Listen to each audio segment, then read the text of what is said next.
dan sunnah Nabi Shallallahu Alaihi Wasallam. Amalan biqaulihi ta'ala, dalam rangka mengamalkan firman Allah tabaraka wa ta'ala, karena memang Allah berpesan demikian di dalam surat An-Nisa ayat 59, fa in tanaza'tum fi syai'in farudduhu ilallahi war rasul, kata Allah, jika kalian berselisih, jika kalian berbeda pendapat, jika kalian berbeda pandangan dalam suatu perkara, maka kembalikanlah kepada Allah dan Rasulnya. Ini prinsip agung Al-Firqatun Najiyah. Bukan dengan cara melihat, oh ini berpegang kepada alim A, kalau ini berpegang kepada alim B, berarti yang benar adalah alim A. Tidak begitu. Yang diukur adalah kembali kepada Al-Quran dan Sunnah Nabi Sallallahu Alaihi Wasallam. In kuntum tu'minuna billahi wal yawmil akhir, kata Allah, jika kalian memang benar-benar beriman kepada Allah dan hari akhir, kembalikan kepada Allah dan Rasulnya. Dzalika khairun wa ahsanu ta'wila, yang demikian itu lebih utama bagimu dan lebih baik akibatnya bagimu, kata Allah tabaraka wa ta'ala.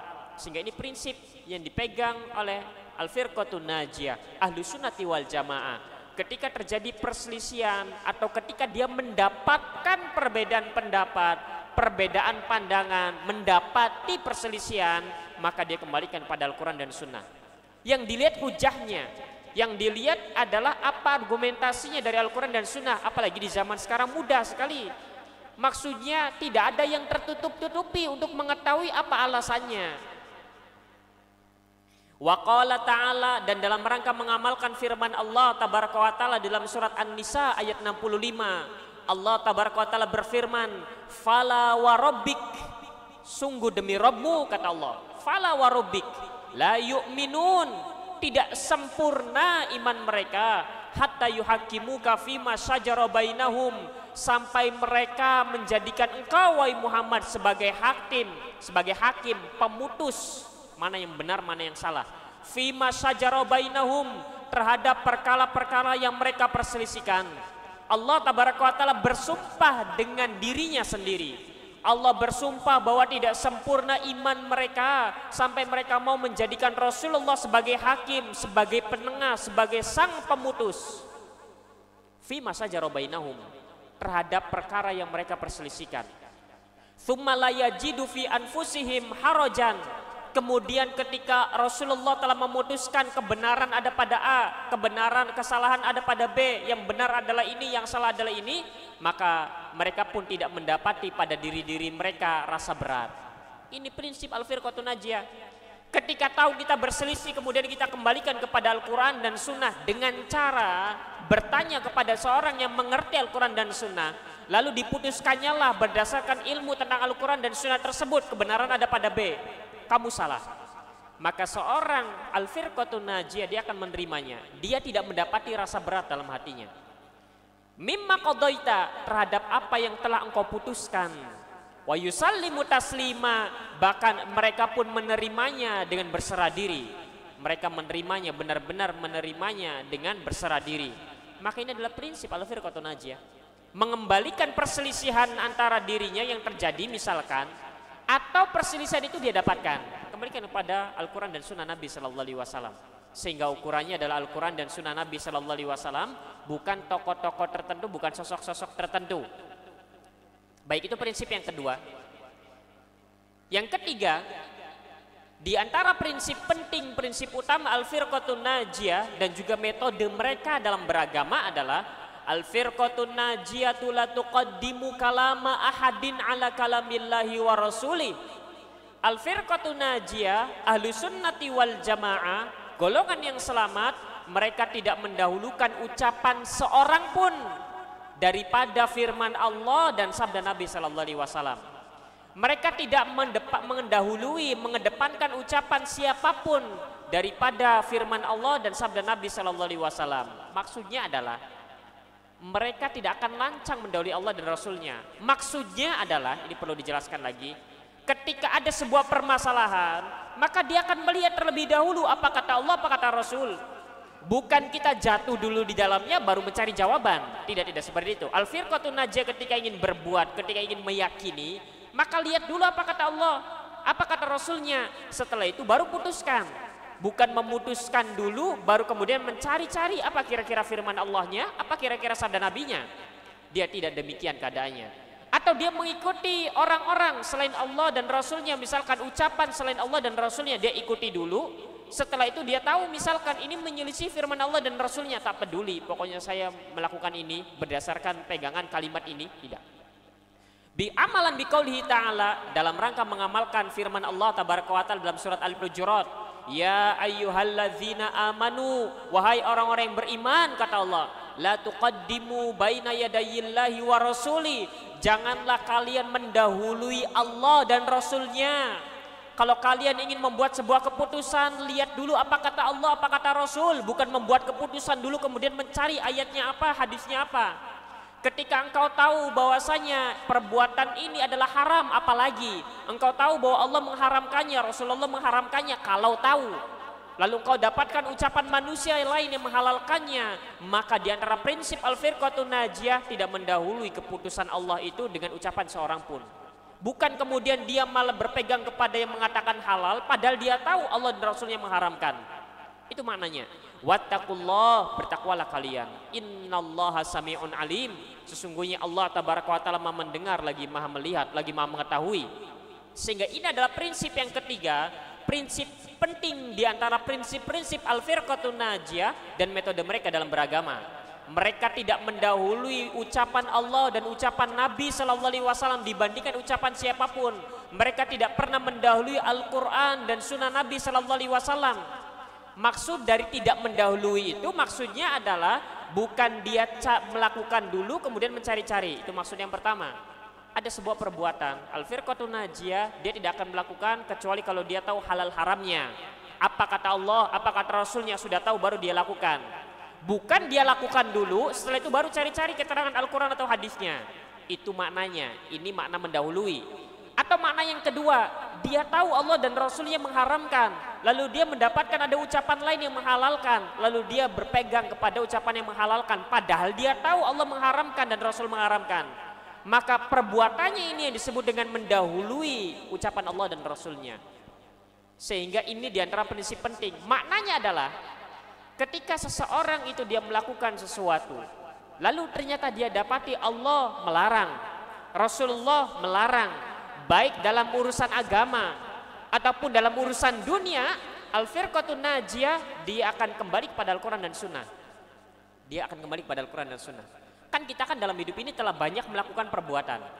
Kita dalam kehidupan ini telah banyak beraktivitas. Kita dalam kehidupan ini telah banyak beramal soleh, beribadah. Dan setelah kita belajar, kita tahu ini haram ternyata. Maka di antara prinsip al-firqatun najiyah, dia tidak mendahului ucapan Allah dan Rasulnya. Ketika telah ditetapkan bahwa ini haram, dia tinggalkan karena Allah. Ketika telah dia tahu bahwa perbuatan di masa lalunya itu ternyata dilarang oleh Allah dan Rasulnya, mengandung riba, mengandung ini dan sebagainya, al-firqatun najiyah dengan lapang dada, dengan senang hati dia akan meninggalkan itu karena Allah tabaraka wa ta'ala. Tapi kalau dia tetap berjalan di atas jalannya, kalau dia tetap melakukan apa yang dia lakukan padahal dia tahu itu adalah salah, maka ini namanya mendahului firman Allah dan sabda Nabi. Namanya ini mendahului ucapan Allah dan ucapan Rasul sallallahu alaihi wasallam. Wa qala Ibnu Abbas radhiyallahu taala anhuma, sahabat yang mulia Abdullah bin Abbas radhiyallahu taala anhuma, sebagaimana riwayat sahabat yang mulia ini dikeluarkan oleh Imam Ahmad. Riwayat ucapan sahabat ini dikeluarkan oleh Imam Ahmad dalam musnadnya. Sahabat yang mulia Abdullah bin Abbas radhiyallahu taala anhuma mengatakan, arahum sayahlikun. Aku melihat mereka ini, kaum ini, mereka akan binasa. Mereka akan binasa. Kenapa mereka binasa? Aqulu qala Nabi sallallahu alaihi wasallam wa yaquluna qala Abu Bakar wa Umar. Aku katakan kepada mereka, Nabi bersabda demikian, Nabi mengatakan ini, Rasulullah mengatakan ini, wa yaquluna qala Abu Bakar wa Umar. Namun mereka malah membantah ucapanku dengan kalimat tapi Abu Bakar dan Umar mengatakan ini. Di dalam riwayat yang lain, sahabat yang mulia Abdullah bin Abbas berdialog, berdebat. Sahabat yang mulia Abdullah bin Abbas radhiyallahu taala anhu menyampaikan sabda Nabi sallallahu alaihi wasallam. Ada sebuah perbuatan yang Abdullah bin Abbas mengingkarinya. Lalu disampaikanlah qala Rasulullah sallallahu alaihi wasallam, qala Nabi sallallahu alaihi wasallam. Sampaikan sabda Nabi sallallahu alaihi wasallam yang menunjukkan perbuatan itu terlarang, tidak boleh dilakukan. Lalu kemudian orang ini yang didialogi oleh Ibnu Abbas radhiyallahu taala anhu mengatakan, tapi Abu Bakar mengatakan A. tapi Umar mengatakan B. Lalu kemudian Abdullah ibn Abbas radhiyallahu taala anhuma mengatakan, tusyiku tanzilal hajaru minas sama. Hampir-hampir kalian dihujani batu dari langit. Aku qala Rasulullah wa taquluna qala Abu Bakar wa Umar. Aku sampaikan kepada kalian sabda Nabi sallallahu alaihi wasallam. Nabi mengatakan A, Nabi mengatakan B. Ini Nabi yang berkata. Tapi engkau malah membantah ucapanku dengan ucapan tapi Abu Bakar mengatakan A, tapi Abu Bakar mengatakan B. Ini namanya mendahului ucapan Allah dan Rasulnya. Ini namanya mendahului ucapan Allah dan Rasulnya. Ketika jelas gamblang, ini haram. Beda kalau sesuatu yang belum gamblang. Ketika jelas larangannya, Allah mengatakan A, Rasulullah bersabda B misalkan, dan jelas haram, kita fahami dengan baik. Maka diantara prinsip Ahlussunnah wal Jamaah, maka tidak mendahulukan ucapan firman Allah dan sabda Nabi Sallallahu Alaihi Wasallam di atas ucapan siapapun. Bukan malah dibantah, tapi Pak Ustadz Fulan mengatakan A. Siapa Pak Ustadz Fulan dibandingkan dengan Nabi? Tapi Imam B, C, D mengatakan A. Kalau jelas, kalau memang jelas gamblang, Allah dan Rasulnya melarang, jelas. Kemudian ada ucapan yang membolehkan, maka kita katakan Nabi SAW telah mengatakannya. Di antara prinsip al-firqatun najiyah adalah berpegang dengan Al-Quran dan Sunnah, tidak mendahulukan keduanya bagi atau dari ucapan siapapun. Baik, ini biasanya terjadi kalau kita sudah berada dalam sebuah aktivitas, perbuatan atau pekerjaan misalkan. Anggap pekerjaan yang memang kita mendapatkan keuntungan banyak dari itu, dan kita pun memang senang dengan dunia pekerjaan itu. Ternyata setelah belajar ternyata diputuskan, misalkan dia belajar ternyata Al-Quran dan Sunnah menetapkan bahwa itu adalah haram, misal. Biasanya kita dalam kondisi semacam itu sulit untuk melepas. Akhirnya apa yang kita lakukan? Biasanya kita akan mencari, jangan-jangan di sana ada celah untuk yang halal. Akhirnya, oh ini ada ulama yang menghalalkan. Jadi, padahal jelas tadi difahami firman Allahnya, hadisnya, misal ini dalam sebuah perbuatan, misal. Jelas ini, datang ayat Al-Quran, datang sabda Nabi Sallallahu Alaihi Wasallam. Misalkan para pemusik sudah dapat uang banyak dari musik, sudah terkenal dan lain sebagainya. Lalu dia baca ayat Al-Quranul Karim, dia baca tafsirnya dari para sahabat, dari Abdullah bin Mas'ud dan dari para sahabat yang lain dalam tafsir Ibnu Katsir. Dia mendengar sabda Nabi Sallallahu Alaihi Wasallam. Dia mendengar apa kata Al-Imam Abu Hanifah. Dia mendengar apa kata Imam Malik. Dia mendengar apa kata Imam Syafi'i, apa kata Imam Ahmad dan banyak ulama yang lain akan keharaman musik. Dan juga alat-alat musiknya. Biasanya kalau sudah mendarah daging sulit. Akhirnya apa yang dilakukan? Biasanya orang-orang semacam ini atau diri kita pun pernah melakukannya. Kita akan mencari, barangkali ada di sana ulama yang membolehkan. Oh ternyata didapatkan ada Ibnu Hazm yang membolehkan, menghalalkan. Akhirnya bilangnya apa masalah ini? Ini masalah khilafiyah. Masalah khilafiyah, padahal lawannya 4 mazhab lawan 1 ini. Kok bisa dikatakan dalam masalah ini bilangnya khilafiyah? Ini masalah khilafiyah. Saya sendiri pun berlapang dada, sekalipun saya menerima pandangan yang mengatakan haram, tapi saya berlapang dada, tidak keras kepada mereka. Ya bukan begitu caranya, bukan begitu. Ini jelas kamu telah mendengar firman Allah, kamu telah mendengar sabda Nabi, jelas, dan kamu memahaminya. Beda kalau tidak paham. Kamu membaca ucapan Al-Imam Abu Hanifah, membaca ucapan Al-Imam Malik, membaca ucapan Al-Imam Syafi'i, membaca ucapan Al-Imam Ahmad, kemudian gugur semua itu, rontok semuanya karena ucapan satu orang, Ibnu Hazm saja. Kan aneh sekali. Tidak demikian. Al-firqatun najiyah, apapun dan bagaimanapun hasilnya, dia akan mengikuti apa yang disampaikan oleh Allah dan Rasulnya dan tidak mendahulukannya dengan ucapan siapapun. Beda kalau dia tidak faham. Beda kalau dia tidak faham ucapan-ucapan itu. Beda kalau dia tidak faham bahwa kelak nanti akan ada segolongan umat yang berusaha untuk menghalalkan ini dan itu. Beda kalau dia tidak faham kalimat-kalimat itu, lain cerita. Tapi kalau faham maka ini berbeda halnya. Al-firqatun najiyah, golongan yang selamat, bahkan ini tanda iman dan bersihnya kalbu, dia akan menerima dengan lapang dada. Berat. Seseorang yang belajar, yang dia bekerja di sebuah tempat, misalkan tempat ribawi, disampaikan ayatnya, Allah mengumumkan perang kepada orang-orang yang riba ini. Rasulullah menyampaikan demikian, para sahabat mengatakan demikian, para ulama yang berkompeten dalam bidangnya mengatakan demikian. Maka seorang al-firqatun najiyah, orang-orang yang memang dia berupaya untuk menjadi bagian dari golongan yang selamat, dia akan menerima itu semua dengan lapang hati. Dia berusaha untuk bertawakal hanya kepada Allah. Dia berupaya untuk memutar otaknya untuk mencari yang halal. Dia tinggalkan karena Allah tabaraka wa taala, bukan mencari-cari. Oh barangkali di sana ada celah. Oh ternyata ada satu ulama yang mengatakan bahwasanya namanya bunga itu bukan riba, riba ya riba, bunga ya bunga misalkan. Bukan demikian cara beragama yang benar. Kok bisa lalu mengatakan bahwa masalah bunga bank itu masalah khilafiyah? Subhanallah, kok bisa satu lawan banyak dibilangnya khilafiyah? Aneh sekali. Tidak demikian keadaannya. Kalaupun benar misalkan ini masalah khilafiyah, cari, kembalikan tadi di poin yang kedua, kembalikan kepada Al-Quran dan Sunnah. Tinggal dilihat mana yang kembali kepada Al-Quran dan Sunnah, mana yang lebih mendekati kepada kebenaran dan mana yang kita pahami. Udah sederhana kalau kita ingin selamat. Oleh karenanya ini diantara prinsip berikutnya dari Al-Firqatun Najiyah, tidak mendahului ucapan siapapun di atas atau dibandingkan ucapan Allah, firman Allah dan sabda Nabi Sallallahu Alaihi Wasallam dengan bentuk-bentuk semacam tadi. Yang keempat, di antara prinsip Al-Firqatun Najiyah, di antara prinsip-prinsip penting dan di antara metode mereka dalam beragama adalah Al-Firqatun Najiyatu ta'tabiru tauhida. Al-Firqatun Najiyah senantiasa menjaga kemurnian tauhid, senantiasa memprioritaskan tauhid. Ini adalah ciri Al-Firqatun Najiyah. Ciri Al-Firqatun Najiyah berusaha untuk menjaga dan memurnikan tauhid. Wa huwa ifradullahil bi'ibadati kaddu'ai wal isti'anati wal istighatsah, yaitu mengesahkan Allah tabaraka wa taala. Apa yang dimaksud dengan tauhid yang dimaksud di sini? Maksudnya dalam mengesahkan Allah tabaraka wa taala, menjadikan Allah tabaraka wa taala satu-satunya dalam ibadah yang kita lakukan. Kaddu'a, semisal doa, berdoa, wal isti'anah, meminta tolong kepada Allah, wal istighatsati waqta syiddati warraha, meminta pertolongan di kala genting atau di kala lapang pada Allah tabaraka wa taala. Wadzabhi wan nazri, menyembelih hanya kepada Allah, bernazar pun hanya kepada Allah. Wattawassuli wal hukmi bima anzalallah, bertawasul pun hanya kepada Allah dengan syariat yang Allah tabaraka wa taala telah berikan terkait dengan tawasul. Nanti akan ada pembahasannya, tapi entah berapa puluh pertemuan lagi nanti. Berapa tahun lagi kita akan ada pembahasan tentang tawasul dan syafaat.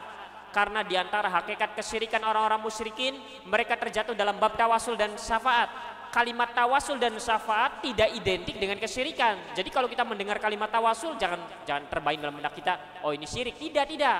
Hanya saja orang-orang musyrikin yang bukan muslim ini, musyrikin terdahulu, mereka terjatuh dalam kesyirikan dalam bab tawasul. Dan mereka pun terjatuh dalam bab kesyirikan dalam bab syafaat. Bagaimana bentuknya? Orang-orang musyrikin mereka bertawasul itu apa? Bertawasul itu menjadikan perantara antara diri kita dengan Allah. Bagaimana cara mereka bertawasul orang-orang musyrikin sehingga Allah hukumi mereka musyrikin? Bahkan perbuatan itu adalah kesyirikan. Tawasul mereka adalah mereka meminta kepada orang yang telah wafat agar kiranya orang yang telah wafat ini menyampaikannya kepada Allah, agar kiranya Allah memberikan apa yang dia inginkan. Ini namanya tawasul, menjadikan antara dia dengan Allah perantara. Mereka meminta kepada orang yang telah wafat, ya fulan, tolong mintakan kepada Allah agar kiranya Allah menyembuhkan penyakitku. Nah ini namanya tawasul ini. Ini tawasulnya orang-orang musyrikin. Ini namanya tawasulnya orang-orang musyrikin. Mereka meminta kepada orang-orang yang telah wafat, ya fulan, tolong mintakan kepada Allah agar kiranya Allah tabaraka wa taala mengangkat cobaanku ini, memberikan jalan keluar dari musibah ujian yang sedang menimpaku. Ini tawasulnya orang-orang musyrikin, bentuknya begitu. Lalu bagaimana tawasul yang disyariatkan? Tawasul yang disyariatkan adalah kita berdoa mintanya kepada Allah, tapi kita membawa sesuatu yang Allah cintai, bukan mintanya kepada orang yang telah wafat agar disampaikan kepada Allah terkait dengan kebutuhan kita. Tawasul yang benar mintanya langsung kepada Allah, ya Allah. Lalu kita tatkala meminta kepada Allah, kita membawa apa yang Allah cintai. Apa yang Allah cintai ini harus di dalam batasan syariat. Karena kita mengetahui bahwa sesuatu yang dicintai berdasarkan Quran dan Sunnah. Nanti di dalam hadis disebutkan bahwasanya diantara yang sesuatu yang dicintai oleh Allah adalah amal soleh. Sehingga tatkala berdoa kepada Allah, kita membawa amal soleh yang telah kita lakukan.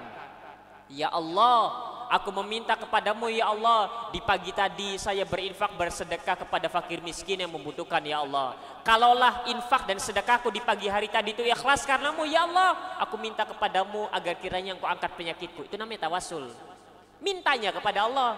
Tapi kita dalam doa itu kita membawa sesuatu yang Allah cintai. Sesuatu yang Allah cintai ini harus bersumber dari keterangannya dari Al-Quran dan Sunnah. Memang itu adalah sesuatu yang dicintai. Atau misalkan di antara sesuatu yang dicintai yang bisa kita bawa dalam berdoa kepada Allah adalah karena kita menjaga diri dari maksiat. Karena menjaga diri dari maksiat. Ya Allah, aku minta kepadamu ya Allah, kemarin malam besar kemungkinanku untuk bermaksiat, namun aku sangat takut kepadamu ya Allah, sehingga aku berusaha untuk menjaga diriku dari maksiat, padahal tidak ada seorang pun yang melihatnya ya Allah. Besar kemungkinannya aku terjatuh dalam maksiat, namun karenamu ya Allah aku tinggalkan itu. Kalau itu benar aku kerjakan karenamu ya Allah, berikan jalan keluar di setiap setiap ujian cobaan yang sedang menimpa. Begitu, itu namanya tawasul. Tawasul, meminta kepada Allah dengan sesuatu yang Allah cintai. Tapi tawasulnya orang-orang musyrikin, mereka minta kepada orang-orang yang telah wafat, agar kiranya orang-orang yang telah wafat ini menyampaikan kepada Allah, yang nantinya Allah memberikannya kepada mereka orang-orang musyrikin. Nanti akan ada pembahasan tentang tawasul ini. Kemudian juga syafaat, dalam bab syafaat mereka terjatuh. Bagaimana mereka terjatuh dalam bab syafaat? Mereka minta, mereka tahu bahwa di sana ada makhluk-makhluk yang bisa memberikan syafaat. Mereka tahu ada orang-orang, ada makhluk-makhluk yang bisa memberikan syafaat karena mereka mendengar itu. Lalu apa yang mereka lakukan? Mereka minta dari makhluk-makhluk yang bisa memberikan syafaat itu. Maka ini kesyirikan. Namun mereka tidak mengetahui, mereka tidak sadar bahwa itu adalah kesyirikan. Sehingga yang namanya syafaat tawasul ini tidak identik dengan kesyirikan, tidak. Hanya saja memang orang-orang musyrikin terjatuh dalam bab ini. Lalu bagaimana syafaat yang benar? Kita tahu bahwa di sana ada orang-orang yang memang Allah berikan izin untuk bisa memberikan syafaat. Dan itu tidak boleh dipungkiri. Nabi bisa memberikan syafaat, kawan yang soleh bisa memberikan syafaat, ini dan itu bisa memberikan syafaat. Ada amalan-amalan yang bisa memberikan syafaat. Tapi syafaat yang benar yang dimintanya itu bukan mereka-mereka ini, bukan karena Rasulullah bisa memberikan syafaat dalam doa kita lalu kita mengatakan ya Rasulullah berikanlah syafaatmu ya Rasulullah, ini syirik namanya. Demikianlah cara orang-orang musyrikin meminta syafaat. Yang benar syafaat diminta dari Allah. Yang benar syafaat itu diminta dari Allah. Kita tahu bahwa kawan-kawan yang soleh bisa memberikan syafaat. Kita tahu bahwa Rasulullah bisa memberikan syafaat. Kita tahu bahwa makhluk A, B, C bisa memberikan syafaat. Syafaat yang benar bagaimana cara memintanya? Minta kepada Allah. Ya Allah, jangan haramkan saya untuk mendapatkan syafaat Nabimu ya Allah. Ya Allah, berikan aku syafaat kawan-kawan yang begitu, mintanya kepada Allah. Bukan kepada orang-orang yang bisa memang memberi syafaat, karena semua itu atas izin Allah. Yang kedua pula, itu semua terjadi atas izin Allah. Dan yang ketiga, Allah tidak akan mengizinkan orang-orang yang bisa memberikan syafaat ini kecuali kepada orang-orang yang bertauhid saja. Sehingga dia pun berupaya untuk menjadi orang yang bertauhid, agar tidak terhalang, tidak diharamkan dari syafaatnya orang-orang yang bisa memberi syafaat ini. Demikian bedanya. Hanya saja sekali lagi, jangan sampai ketika mendengar kalimat tawasul dan syafaat dalam benak kita syirik. Ini orang yang melakukannya musyrik. Tidak, bukan begitu. Sehingga akhirnya kita tidak pernah, siapa di antara kita yang pernah tawasul dalam doanya? Padahal ini merupakan salah satu cara terkabulnya doa. Siapa di antara kita yang pernah minta syafaat dengan sungguh-sungguh? Apalagi kita akan belajar nanti bagaimana motif mereka. Kok bisa mereka terjatuh dalam bab tawasul? Kok bisa orang-orang musyrikin terjatuh dalam bab syafaat yang kemudian diikuti oleh sebagian kaum muslimin? Kok bisa? Bagaimana ceritanya? Maka ini nih, semangat ininya yang harus kita miliki. Karena mereka menyadari akan kekurangan diri, sehingga mereka merasa tidak pantas untuk meminta kepada Allah. Akhirnya mereka mencari orang-orang yang Allah cintai, lalu mereka pun minta kepada orang-orang yang Allah cintai yang telah wafat, agar kiranya orang yang telah wafat ini menyampaikannya kepada Allah untuk memaafkan kesalahan-kesalahan mereka, untuk memberikan jalan keluar kepada setiap ujian dan cobaan yang menimpa mereka dan seterusnya. Karena kesadaran diri. Kenapa kok kita dapatkan bahkan sebagian kaum muslimin mereka terjatuh dalam bab ini? Maksudnya ini perbuatan salah. Mereka terjatuh dalam bab ini, tapi lihat semangatnya. Mereka rela pergi dari satu kota ke kota yang lain. Mereka rela mengeluarkan harta yang tak banyak untuk melakukan acara semacam ini. Kenapa kamu kok rela pergi ke kota ini sampai terbang ke sana ke sini mengeluarkan banyak harta? Iya, saya sedang mencari syafaat. Saya sedang ingin bertawasul di tempat-tempat keramat dan lain sebagainya. Kok bisa? Apa motivasinya? Kalau ditanya, kenapa kok bisa begitu? Jawabannya karena dosa saya sudah terlanjur banyak. Saya tahu kalau dengan amalan ini rasanya tidak mungkin untuk bisa menghapuskan dosa-dosaku. Di sana ada alam barzah, di sana ada padang mahsyar. Keadaan-keadaan di sana sangat mengerikan. Kalau hanya mengandalkan amal ini saja, kayaknya tidak bisa. Itu pun kalau diterima, kalau tidak diterima bagaimana amalan ini? Sehingga mereka berpikir bagaimana caranya agar bisa selamat di kemudian hari. Dengan cara syafaatnya orang-orang bisa memberikan syafaat. Ini semangat ini yang harus dimiliki oleh kita. Kita tahu bagaimana cara bertawassul yang benar, amalkan itu. Kita tahu bagaimana cara meminta syafaat yang benar, amalkan itu, lakukan itu. Ada di antara kita, sepekan ini saja, siapa di antara kita yang berdoa meminta kepada Allah, ya dengan serius tapi dengan penuh kesadaran, ya Allah jangan haramkan aku dari syafaat nabimu, ya Allah. Ada di antara kita yang bersungguh-sungguh begitu. Kan aneh kita ini. Nah, ini yang harus kemudian semangat ini harus kita hadirkan. Kesadaran ini. Wal hukmi bima anzalallah. Dan juga di antara bentuk ibadah adalah berhukum dengan apa yang Allah turunkan.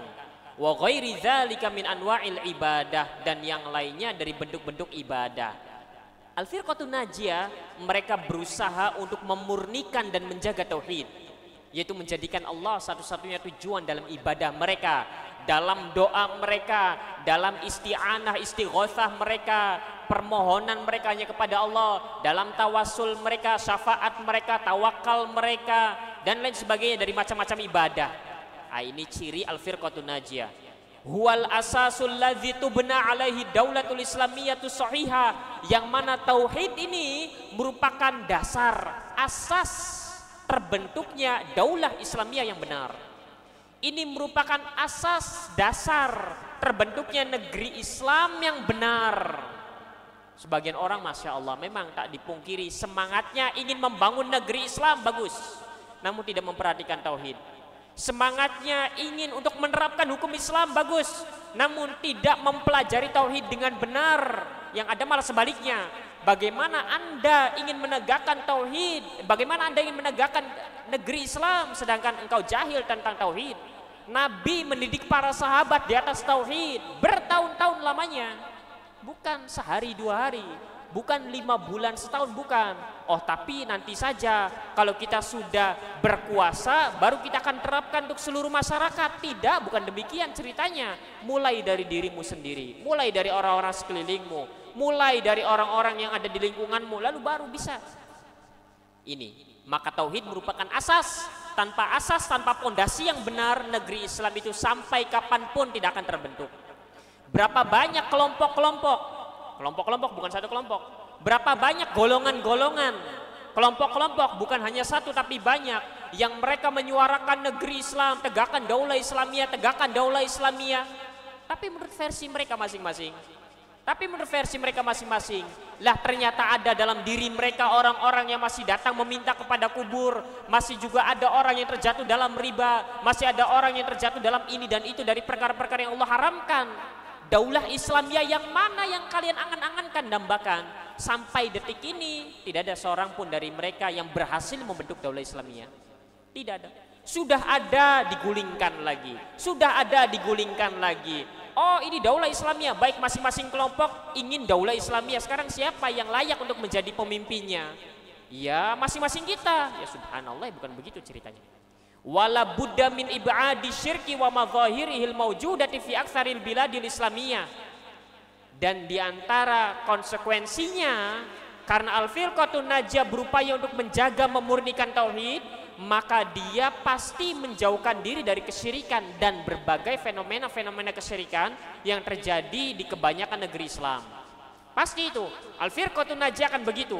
Li'annahu min muqtadayati tauhid, karena menjauhkan diri dari kesyirikan dan menjauhkan diri dari berbagai fenomena kesyirikan. Ada kesyirikan, ada fenomena kesyirikan yang nanti akan kita sebutkan juga. Di antara bentuk fenomena kesyirikan misalkan membangun masjid di atas kuburan, misalkan meminta di sana dan lain sebagainya. Nanti fenomena-fenomena banyak akan kita sebutkan. Maka di antara konsekuensi dari tauhid, menjaga memurnikan tauhid adalah menjauhkan diri dari kesyirikan dan fenomena-fenomena kesyirikan. Wala yumkinun nasra li ayyi jama'atin tuhmilu tauhid, karena tidak mungkin pertolongan Allah akan diberikan. Tidak mungkin kemenangan dari Allah akan diberikan kepada kelompok manapun yang menyia-nyiakan tauhid, yang menelantarkan tauhid, yang tidak memiliki perhatian kepada tauhid. Tidak mungkin. Kita tidak berbicara tentang golongan-golongan, terlalu jauh itu. Kita saja, kita ini dalam hidup tentu ingin ditolong oleh Allah. Kita ingin agar dalam hidup ini Allah senantiasa bersama kita dimanapun kita berada. Bagaimana bisa pertolongan Allah akan datang kepada kita? Bagaimana bisa Allah tabaraka wa ta'ala akan memberikan jalan keluar untuk kita sementara kita menyanyiakan tauhid, sementara kita mengabaikan tauhid, sementara kita tak memperdulikan tauhid. Halah, tauhid apaan? Halah, akidah apaan? Itu manhaj apaan? Toh mereka juga banyak yang berselisih. Bukan. Tidak. Kalau kita menyanyiakan, menelantarkan tauhid, bahkan tidak paham tauhid itu apa, cakupan tauhid akidah itu apa, sehingga kita kadang sering mendengar karena saking tidak pahamnya tentang tauhid. Ketika ada orang yang berbicara tentang bab ikhlas, hati-hati dari riya, hati-hati dari sum'ah, dibilangnya ini si orang tidak perhatian terhadap tauhid. Subhanallah, tauhid itu seperti apa maksudnya? Ini amalan hati, ini tauhid, mengikhlaskan ibadah hanya kepada Allah. Riya, sum'ah, ujub itu syirik. Sehingga ketika mengingatkan orang dari bahaya riya, bentuk-bentuknya bagaimana, ini sedang memurnikan tauhid. Kok bisa dikatakan orang ini sih tidak kemudian konsentrasi pada tauhid? Maksud tauhid itu apa maksudnya? Kita pun kadang suka ditanya, Ustadz, kalau kita mendakwakan kepada masyarakat bab tauhid pertama kali, ini masyarakat kaum muslimin, maka yang ada mereka memusuhi dakwah kita. Ya begitu, kita juga sama. Saya kalau ditanya tentang masalah pertanyaan begitu, saya merasa aneh. Yang kalian dakwakan ini muslimin, bukan musyrikin. Kok bisa mendakwakan tauhid kepada muslimin kemudian dimusuhi, itu bagaimana? Maksud tauhidnya itu apa? Kok bisa ada orang yang menerangkan Allah Rabb kita, bertawakal hanya kepada Allah, sabar atas ujian hidup, ridho terhadap apa yang telah Allah berikan, ini semua yang Allah takdirkan baik, itu tauhid bukan? Itu tauhid.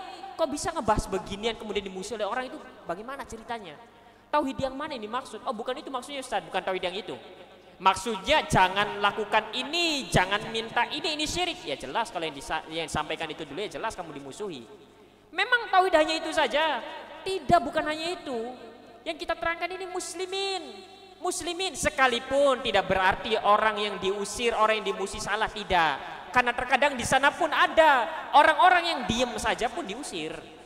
Orang-orang yang diam saja, tidak berbicara apa-apa, tidak menerangkan tentang apa-apa, dia hanya ke masjid, pulang lagi, salaman, senyum dan lain sebagainya, tetap saja dimusuhi oleh masyarakat. Tidak, kita ini sedang membicara tentang bagian yang ini nih. Orang-orang yang dijauhi oleh masyarakat karena sebab mendakwakan tauhid, katanya dakwah tauhid yang dimaksud ini, ya jelas salah prioritas. Bukan itu nanti di level berikutnya. Kenalkan kepada Allah agar mereka bergantung kepada, dan ini tauhid semua. Agar sabar terhadap ketetapan Allah, ini tauhid semua. Agar yang benar itu sholatnya, itu tauhid semua. Agar di sana ada yang namanya hari akhirat, kita harus berbekal diri untuk kehidupan yang panjang setelah kematian, ini tauhid semua. Sehingga tapi saya mendakwakan tauhid dimusuhi ya Ustaz. Ya berarti ada yang salah dari penyampaian kita. Tapi sekali lagi bukan berarti orang yang dimusuhi, orang yang diusir berarti salah, tidak. Karena terkadang di sana ada orang yang diam saja, tidak bicara apa-apa, di tengah masyarakat tetap saja diusir. Karena kan kadang masyarakat kan begitu, oh ini kok penampilannya begini, oh berarti dia yang begini, sudah usir kan begitu kadang. Sehingga akhirnya terkena juga. Tidak, kita sedang berbicara tentang orang-orang yang perspektif mereka tentang tauhid maksudnya adalah ini syirik, ini tidak boleh, ini bid'ah, harus dijauhi. Hanya sebatas itu, ini kalimat sebatas itu. Dikiranya pembahasan tentang riya, ujub, ikhlas, sabar terhadap ketetapan Allah, menerima takdir Allah, bukan ini maksud dengan tauhid. Ini tauhid, ini bab iman, ini bab akidah. Sehingga kita bisa lewat itu dulu. Nanti kalau sudah agak tinggi sedikit, sudah agak menerima, baru kita masukkan yang lainnya. Sehingga jangan sampai salah prioritas. Maka disebutkan oleh Syekh, bagaimana mungkin pertolongan Allah akan diberi kepada sebuah golongan, bagaimana kemenangan akan datang kepada mereka sementara mereka melalaikan tauhid. Demikian pula kita tidak usah berbicara jauh-jauh tentang golongan, kelompok dan lain sebagainya. Diri kita kalau ingin ditolong, kalau kita kemudian menelantarkan tauhid, tidak memperhatikan akidah dan tauhid kita, bagaimana bisa Allah akan menolong? Ketika kita diuji kemudian malah berharap hanya kepada bahaya pada makhluk, kita ini orang yang aneh sekali. Ketika diuji misalkan harta sempit, bisnis hancur-hancuran dan sebagainya, biasanya kita ini ngebayangnya apa? Ngebayang ada si fulan konglomerat yang membantu. Subhanallah, itu kita deh, cara kita itu. Kalau kita lagi sulit ini, utang banyak, misalkan dagangan tidak laris, yang terbayang dalam benak kita ini syaitan, ini harus dihindari yang semacam ini. Yang ada dalam benak kita, kalau saja ada konglomerat yang kemudian datang memberikan bantuan, Ya subhanallah, kenapa tidak mengatakan kalau saja seandainya Allah memberikan bantuannya kepadaku dan tak perlu memikirkan bagaimana caranya. Bukan hanya sekedar kalau saja, tapi diminta, ya Allah aku butuh bantuanmu ya Allah. Hilangkan itu gambaran-gambaran makhluk, hilangkan bayangan-bayangan kalau saja si fulan konglomerat A, atau tiba-tiba ada orang gila yang dibantu, ternyata ini prank, nanti ngasih uang. Subhanallah, tidak, bukan demikian. Bagaimana bisa pertolongan Allah akan diberi sementara kita ketika berangan-angan, ketika berandai-andai, andai-andainya adalah makhluk bukan Allah. Subhanallah. Wala tukafihu syirka bi anwa'ihi. Bagaimana bisa pertolongan Allah akan diberi sementara dia tidak berusaha berjuang melawan kesyirikan. Uswatan birrusul jami'an, dalam rangka meneladani para rasul semuanya. Para rasul semuanya mereka mentauhidkan Allah dan mereka pun berusaha memerangi dan melawan kesyirikan, dan masing-masing kita memiliki medan kesyirikannya masing-masing. Masing-masing kita berjuang melawan kesyirikan dalam bentuk yang berbeda-beda. Ada di antara kita yang memang medannya melawan kesyirikan adalah menerangkan kepada umat bahwa ini tidak boleh, ini adalah kesyirikan, memang medannya begitu. Ada di antara kita yang medannya adalah agar berharap hanya kepada Allah, dan itu memerangi kesyirikan. Ada medan kesyirikan yang kita hadapi adalah tentang masalah khurafat. Dia masih percaya dengan apa kata orang nenek moyang kita, kalau jangan melakukan ini, kalau begini nanti sial. Ya itu medannya kita. Masing-masing kita berbeda-beda medannya.